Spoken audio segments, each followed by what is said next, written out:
2 Chronicles chapter 12. And it came to pass, when Rehoboam had established the kingdom, and had strengthened himself, he forsook the law of the Lord, and all Israel with him. And it came to pass, that in the 5th year of King Rehoboam, Shishak king of Egypt came up against Jerusalem, because they had transgressed against the Lord, with 1,200 chariots, and 70,000 horsemen. And the people were without number that came with him out of Egypt, the Lubans, the Sukkiims, and the Ethiopians. And he took the fenced cities which pertained to Judah, and came to Jerusalem.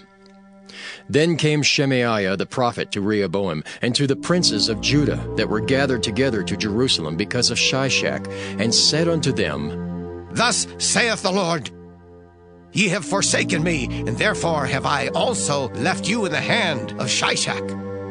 Whereupon the princes of Israel and the king humbled themselves, and they said, The Lord is righteous. And when the Lord saw that they humbled themselves, the word of the Lord came to Shemaiah, saying, They have humbled themselves, therefore I will not destroy them.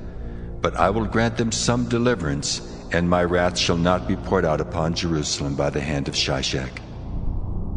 Nevertheless they shall be his servants, that they may know my service and the service of the kingdoms of the countries. So Shishak king of Egypt came up against Jerusalem, and took away the treasures of the house of the Lord, and the treasures of the king's house. He took all. He carried away also the shields of gold which Solomon had made. Instead of which King Rehoboam made shields of brass, and committed them to the hands of the chief of the guard that kept the entrance of the king's house. And when the king entered into the house of the Lord, the guard came and fetched them, and brought them again into the guard chamber. And when he humbled himself, the wrath of the Lord turned from him, that he would not destroy him altogether. And also in Judah things went well. So King Rehoboam strengthened himself in Jerusalem and reigned. For Rehoboam was 41 years old when he began to reign, and he reigned 17 years in Jerusalem, the city which the Lord had chosen out of all the tribes of Israel to put his name there. And his mother's name was Naamah, an Ammonitess. And he did evil, because he prepared not his heart to seek the Lord. Now the acts of Rehoboam, first and last, are they not written in the book of Shemaiah the prophet, and of Iddo the seer concerning genealogies?